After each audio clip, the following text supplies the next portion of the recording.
Fala, Blaugranas! Matheus Norman aqui para mais um vídeo do canal do Blaugrana Brasileiro. Hoje nós vamos fazer uma análise da partida de ontem contra o Athletic Bilbao, onde o Barcelona saiu mais uma vez vitorioso, e também vamos dar as notas para a atuação de cada um dos titulares e um apanhado um pouco mais generalizado dos reservas que entraram no segundo tempo.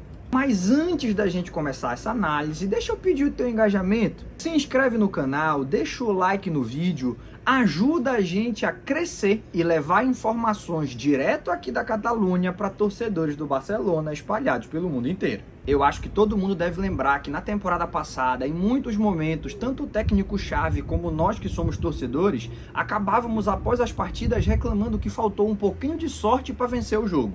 Ontem também faltou sorte. Foram duas bolas na trave que poderiam tranquilamente ter entrado. Foi um milagre do goleiro adversário, que é o terceiro reserva. Foi um pênalti em que a jogada estava totalmente controlada, mas o Baldé acaba escorregando e deixa a bola passar. Então, se faltou alguma coisa ontem, foi sorte. E mesmo assim, o time conseguiu sair com os 3 pontos, graças a um golaço de fora da área do Lamine Yamal e a um gol oportunista, aproveitando o rebote do goleiro do Lewandowski. Que bom que a gente parou de reclamar que faltou sorte e começou a fazer a nossa própria sorte para poder ganhar as partidas e ter uma temporada agora muito melhor do que foi a anterior. Em outras palavras, é o flic-flaca, papai, não tem jeito. O tic-tac do Hansi Flick fez mais uma vítima. Nenhum de nós vai mentir que quando a gente olhou a escalação, a gente teve 3 preocupações. Primeiro, o que o Íñigo Martínez estava fazendo mais uma vez no time titular depois de uma atuação tenebrosa na estreia contra o Valência? Segundo, o que o Pedri está fazendo jogando recuado como segundo volante, se no esquema do Flick tem a posição de camisa 10, onde todo mundo sabe que é a sua melhor versão. E terceiro e último ponto, de novo o Ferran titular, 3 pontos que não demorou 45 minutos pra gente ter que calar a nossa boca. O Íñigo Martínez fez uma partida em que ele não perdeu nenhum lance, todas as jogadas que foram construídas na área dele ele conseguiu matar. O Ferran não viveu a melhor jornada da vida dele, mas ele não perdeu tantas bolas quanto na rodada de estreia, conseguiu dar prosseguimento às jogadas quando ele tinha oportunidade, acertou alguns bons dribles, fez algumas boas movimentações. Não dá pra dizer que foi um jogo que justifique ele ser titular novamente, mas a partida tenebrosa que ele teve contra o Valência, isso aí ficou pra trás. E por fim, o Pedri. A sensação que dá é que o Flick encontrou a posição perfeita para que o Pedri e o Dani Olmo possam jogar juntos. Botar o Pedri para jogar um pouco mais recuado e abrir espaço na camisa 10 para o Dani Olmo atuar. A gente já tinha falado lá na nossa página no Instagram sobre essa possibilidade, sempre com o receio de ser um time com pouca pegada no meio campo e que deixava muitos espaços para o time adversário. O Flick trouxe o Pedri para trás, potencializou as características de criação que ele tem e conseguiu esconder muito bem qualquer tipo de deficiência defensiva que o time poderia ter por conta dessa opção tática. É evidente que dependendo do adversário, essa opção pode ou não ser utilizada, mas o fato é que nós ganhamos mais uma versão do Barcelona que parece funcionar muito bem, que ontem permitiu que o time fosse dominante e que quando finalmente o Dani Olmo estiver inscrito, a gente pode ter os 2 jogadores que atuam por dentro e que tem mais criatividade no elenco atuando juntos. O Pedri dando a saída qualificada de trás e o Dani Olmo dando o passe final lá na frente. Aí já é o flic-flaca 2.0, que a gente tem confiança que vai fazer o Barcelona muito mais competitivo do que foi no ano passado. Feito o apanhado geral da partida, vamos para o que a galera mais gosta de ver nesses vídeos pós-jogo. A análise individualizada de cada atleta e a nota que eu acredito que tem que ser atribuída a cada um deles. Como sempre, vamos falar primeiro do nosso goleiro, nosso camisa 1, nosso capitão, Marc-André ter Stegen. Na partida de ontem, como já havia sido contra o Valência, o Ter Stegen poucas vezes teve que intervir com as mãos. A maior parte do tempo ele apareceu na partida jogando com os pés. E como eu já tinha falado na análise pós-jogo da primeira rodada, ali ele errou um passe que ele não pode e não costuma errar. Mas a gente tinha confiança de que ele não voltaria a fazer isso tão cedo. Na partida contra o Athletic Bilbao, totalmente perfeito na saída de bola, sempre tomando a decisão correta e conseguindo fazer a bola chegar onde ele gostaria. Teve alguns momentos quando o Barcelona estava à frente no placar que o Athletic Bilbao até tentou pressionar e marcar homem a homem, mas o Ter Stegen saía dando passe por cima, a bola caía ou no peito do Lewandowski ou em algum dos nossos pontas e o time conseguia ir para frente, a ponto de o Bilbao ter desistido, porque percebeu que se tentasse marcar lá em cima ia deixar muito espaço atrás. Pro Flick é imprescindível ter um goleiro desse tipo, e que bom que nós temos a nossa muralha alemã. Nota para ele, nota 7. Agora vamos falar do nosso lateral direito. Foi mais uma partida em que o Koundé,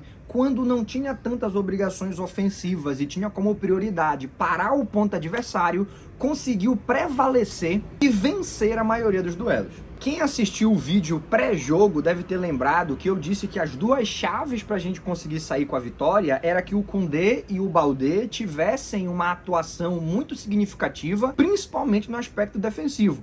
Porque os jogadores perigosos do Bilbao, apesar de ter vários outros que são voluntariosos, são os pontas, os irmãos Williams. Se você conseguir anular os dois, acabou qualquer oportunidade de ataque do adversário. Não dá para dizer que o Baldé conseguiu anular o Iñaki Williams, mas todas as vezes em que o irmão mais velho foi para cima, o Íñigo Martínez estava bem na cobertura, e o Koundé sim, a gente pode dizer que conseguiu anular o Nico. Teve umas 2 ou 3 jogadas em que ele precisou da ajuda do Cubarsí, mas foram todas do primeiro tempo. No segundo tempo inteiro, o Nico Williams ficou no bolso do nosso Jules Koundé, que precisa ser mais reconhecido pela torcida do Barcelona. Ele não é um lateral que vai terminar a temporada com 10 assistências, mas ele nem se propõe a ser e o Flick nem espera que ele seja. O objetivo é ter o Koundé como balanço defensivo de um lado para que o Baldé possa subir um pouco mais do outro. E tem funcionado. Nota 7,5 pro lateral francês. E o Cubarsí, hein? Eu vi gente reclamando do pênalti que ele fez. Posso ser sincero? Eu não acho que ele teve culpa naquele lance. Pô, não pode fazer o pênalti de jeito nenhum. Depende.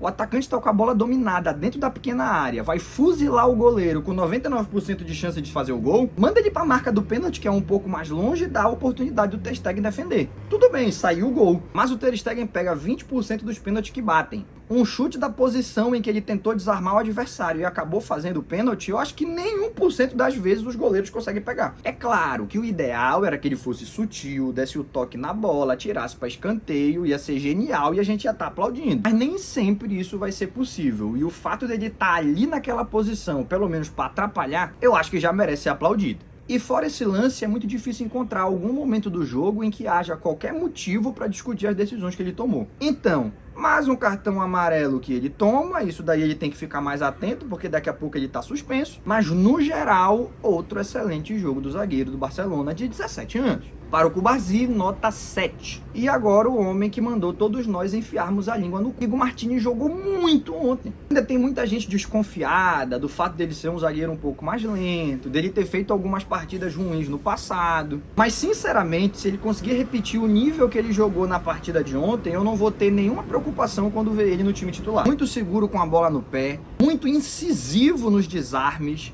conseguiu antecipar muitas tentativas de lançamento e fazer com que o Bilbao não pudesse fugir da pressão. Não tem o que se criticar na partida do Íñigo Martínez. Só faltou ele fazer um gol numa jogada de escanteio para ele tirar nota 10. Nem chegou a ter oportunidade, porque a média de altura do Barcelona no momento é um pouco mais baixa e os escanteios estavam sendo cobrados curtos. Então, eu vou dar para ele a máxima nota que é possível para um cara que não fez o gol da vitória. Íñigo Martínez, nota 8. O meu comentário sobre o Baldé vai ser o mesmo comentário que eu fiz no jogo passado. Não se pode exigir que o Baldé esteja no minuto 41 com a bola na linha de fundo do adversário buscando o cruzamento e com 41 e 5 segundos ele já tenha recomposto a defesa. O que se exige do lateral é totalmente sobre-humano. Não existe lateral no mundo que consegue fazer o que a gente está exigindo do Baldé. Se ele for a principal válvula de escape, indo o tempo todo no fundo pela lateral esquerda, o que tem que acontecer é haver um sistema montado para compensar os espaços que ele deixa nas costas. Não pense que o Flick está olhando isso e pensando, rapaz, ele está deixando espaço na costa, hein? Tô sendo pego de surpresa. Tá no plano, é o que a gente chama de gerenciamento de riscos. O que é importante é que quando ele tem a bola nos pés, ele consiga ser contundente.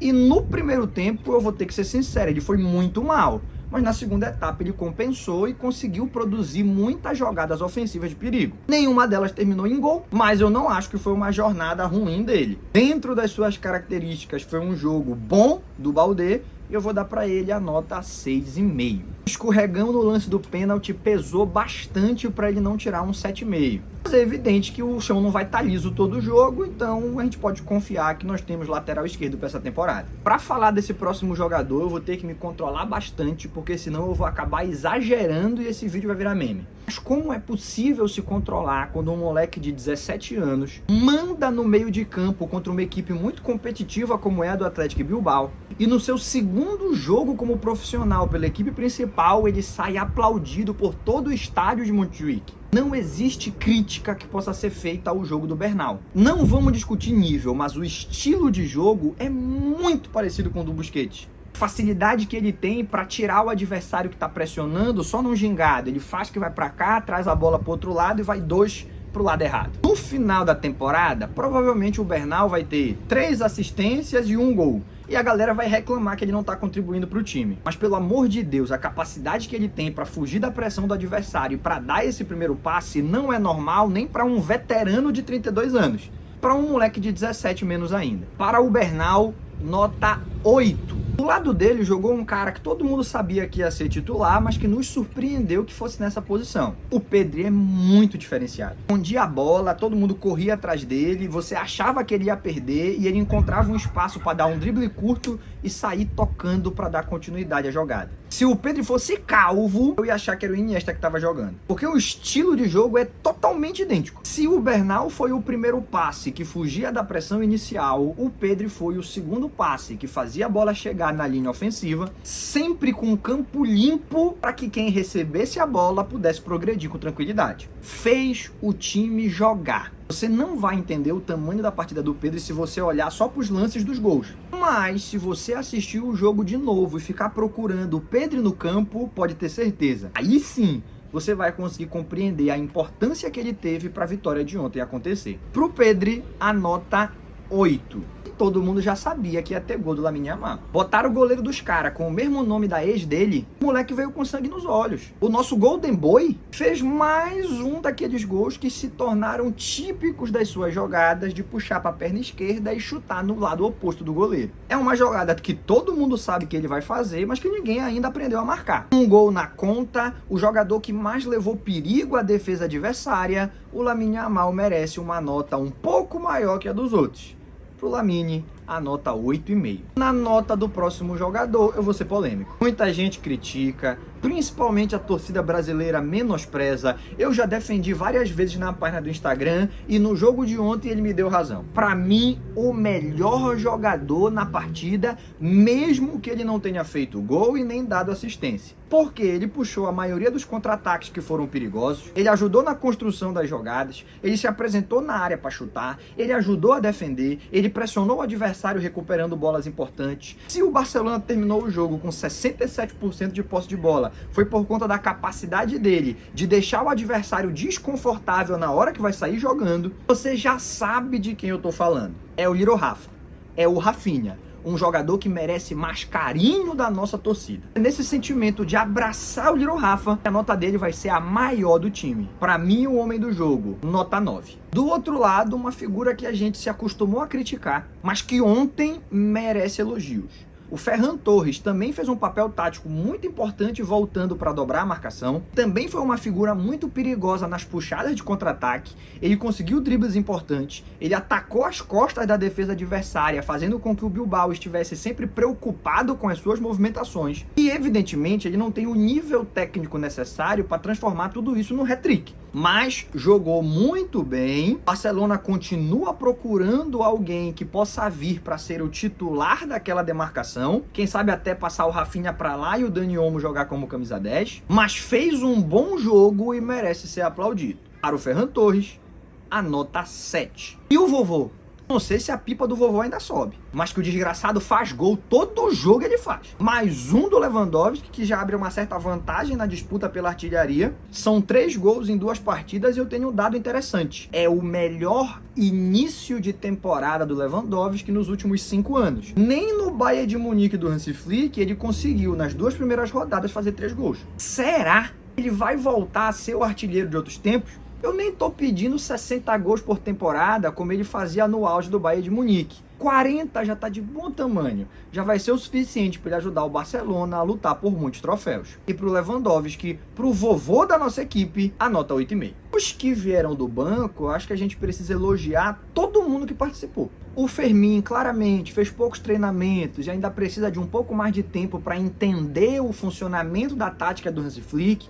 Em alguns momentos ele se mostrava um pouco perdido em que posição ele deveria estar, mas é óbvio que em breve ele vai compreender melhor a ocupação dos espaços e ele vai se encaixar nesse sistema. Mas mesmo com esses problemas de adaptação que são normais, ele mostrou a mesma intensidade de sempre, a mesma briga de sempre. Ele ameaçou os adversários com corridas em que ele pisava na área de surpresa. No último lance da partida ele teve seu melhor momento. O Basile sofreu uma falta violentíssima do Ander Herrera, que tomou amarelo, mas amarelo era pouco para aquela situação, então ele tinha que tomar uns tapas na cara. E o Fermin foi lá e fez isso. Tomou o amarelo, mas é um amarelo bem tomado, porque ele pôde impor respeito ao jogador adversário para entender que com o Barcelona ele não vai ficar crescendo para cima da molecada. Tem gente que chama isso de cenas lamentáveis. Eu acho lamentável se a gente apanhar. Enquanto a gente estiver batendo, eu acho uma cena muito bacana. Então, parabéns pro Fermin por defender o companheiro de equipe e não se intimidar por jogadores do Bilbao. Outro que entrou bem na partida foi o Eric Garcia. O Eric Garcia jogou no Barcelona 2 anos atrás, foi muito mal. Foi emprestado ao Girona, fez uma temporada muito boa e tá tendo oportunidades agora que voltou. A galera esquece que quando ele saiu ele tinha 21 anos de idade. Agora com 23 ele é um jogador muito mais maduro que pode ser útil. Titular absoluto, talvez não. Mas ele atua tanto na zaga quanto de volante. Entrou de volante no lugar do Bernal nos últimos 20 minutos da partida. E conseguiu fazer a saída de bola ao mesmo tempo em que contribuiu muitas vezes impedindo o contra-ataque do adversário. O Gerard Martin também entrou na lateral esquerda, como já tinha acontecido na partida contra o Valência, e foi o que todo mundo quer que ele seja, discreto. Não é o tipo de jogador que tem a característica de ir no fundo para organizar jogadas ofensivas, mas ele defende muito bem, cobre os espaços, e se a gente terminar as partidas sem perceber que ele está em campo, ele já cumpriu bem o seu papel. Significa que ele não foi driblado e que nenhuma jogada importante aconteceu nas suas costas. O Pau Vitor nem dá pra gente comentar. Ele entrou já nos acréscimos só para dar um descanso pro Yamal. Se entregou como sempre faz, lutando por cada metro do campo, disputando cada bola como se fosse a última. Mas não tem como falar de impacto dele na partida. Ele só entrou mesmo pro Yamal poder descansar. Dito tudo isso, uma partida excelente do Barcelona. Podia tranquilamente ter sido 3-0. Por um pouco de falta de sorte acabou sendo 2-1. Mas é 3 pontos na conta do pai do mesmo jeito. O Flick Flaca fazendo mais uma vítima. E eu, enquanto torcedor, muito satisfeito com o nível que a equipe apresentou. Mas e você? Quer concordar ou discordar de alguma coisa que você ouviu nesse vídeo? Deixa aí nos comentários. E não esquece de se inscrever no canal e deixar o like no vídeo. É só assim que a gente vai poder continuar crescendo e levar cada vez mais informação para blaugranas espalhados pelo mundo inteiro. Aquele abraço e até o próximo vídeo.